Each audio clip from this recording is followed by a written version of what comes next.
istəyərdim ki, ümumiyyətlə maşın almağı birinci dəfə, ümumiyyətlə almamışdan qabaq necə hayal qurur. Çünki hər bir insanın həyatında maşın böyük rol oynayır və hər bir insan qadınlı, kişili məqsəd qoyanda birinci maşın olur. Harasa gedirsən, bir rahatlıq falan baxımından birinci ona görə.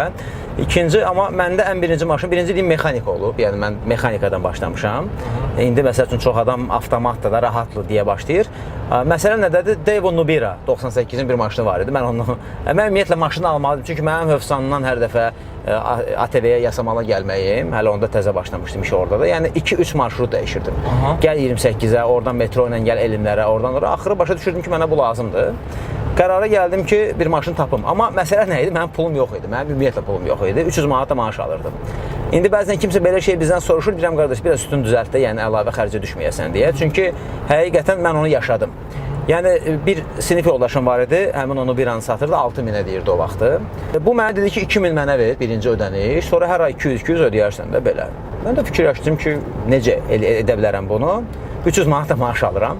Deməli, 1000 qardaşımdan borc aldım, 1000 manat da bankdan götürdüm və 2000 düzəldim, onun pulunu verdim, maşını götürdüm. Və o 300 manatı mən necə artıq bölməyə başladım. Yenə də gəlirik həmin o pulu düzgün qiymətləndirməyə.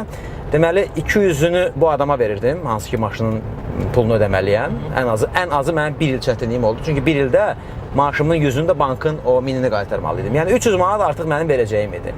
Və mən necə dolanırdım, Hövsandan 28-ə gələndə yol üstü manatdan 4 adam götürürdüm, bu mənim benzin pulumu çıxarırdı və qaydanda da eyni formada. Yəni mən əsasən 1 il o formada yaşamağa çalışdım.